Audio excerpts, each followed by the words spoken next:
Stay. Stay.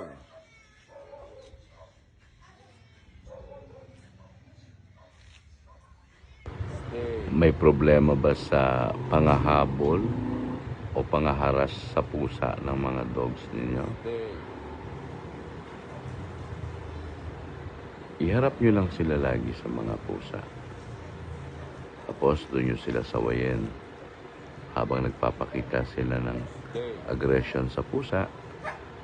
Sawayin nyo lang hanggang sa malaman nila na hindi laruan o pagkain ng pusa. Yan, masasanay din sila. Gaya niyan, ilang pusa yan. Parang gusto niya nang puntahan pero alam niya bawal.